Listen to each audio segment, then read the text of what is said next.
मुख्यमंत्री हेमंत सोरेन ने रांची के जगन्नाथपुर स्थित ठाकुर विश्वनाथ शाहदेव उच्च विद्यालय परिसर में आयोजित राज्य स्तरीय समारोह में जमशेदपुर के 3 समेत राज्य भर में चयनित 80 उत्कृष्ट विद्यालयों का ऑनलाइन उद्घाटन किया। जमशेदपुर में उत्कृष्ट विद्यालयों के रूप में चयनित उत्क्रमित +2 कन्या उच्च विद्यालय सांची, बीपीएम +2 उच्च विद्यालय वर्मा माइंस और कस्तूरबा विद्यालय सुंदरनगर शामिल है। इन विद्यालयों का संचालन केंद्रीय माध्यमिक शिक्षा बोर्ड अंग्रेजी माध्यम से किया जाएगा। मुख्यमंत्री ने उक्त विद्यालयों में नामांकन प्रक्रिया की भी शुरुआत की। इस अवसर पर उन्होंने उम्मीद जताया कि इन विद्यालयों के माध्यम से राज्य में शिक्षा व्यवस्था सुदृढ़ होगा। आगामी वर्षों में अब प्राइवेट विद्यालयों के बजाय सरकारी विद्यालयों में एडमिशन के लिए लंबी कतार देखने को मिलेगी।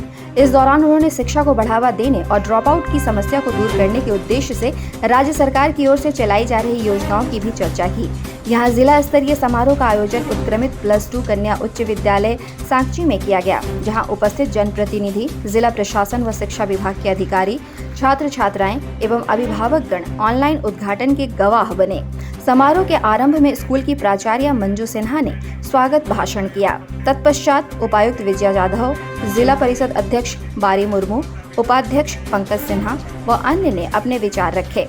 समारोह में जिला शिक्षा पदाधिकारी निर्मला कुमारी बरेलिया, जिला शिक्षा अधीक्षक निशु कुमारी, एडीपीओ पंकज कुमार समेत शिक्षा विभाग के अन्य पदाधिकारी और कर्मचारी, अभिभावक, विद्यार्थी एवं गणमान्य लोग उपस्थित थे।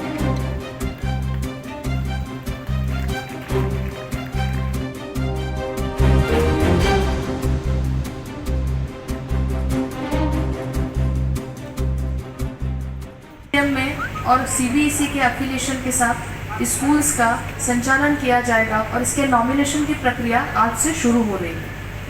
आप सभी जानते हैं कि आज के दौर में एक अच्छी सरकारी नौकरी या अच्छी प्राइवेट नौकरी या कॉरपोरेट जगत में एक अच्छे पोजीशन को हासिल करने के लिए इंग्लिश का ज्ञान होना अनिवार्य है। हमारे बच्चों के भविष्य को देखते हुए, इस मंशा को देखते हुए आज इस 80 स्कूलों को सीबीएसई के एफिलिएशन के साथ इंग्लिश मीडियम में शुरू करने का जो आज हमारा उद्घाटन कार्यक्रम यहाँ आयोजित किया है, जो फैसला लिया है, वो बहुत ही अभिनंदनीय है। और मुझे लगता है यहाँ हर कोई उपस्थित जो भी इसको सुन रहा है, पढ़ रहा है, देख रहा है, सोच रहा है, वो सारे इस कार्यक्रम के लिए, इस इनिशिएटिव के लिए माननीय मुख्यमंत्री जी के और सरकार के अभिनंदन ही करेंगे।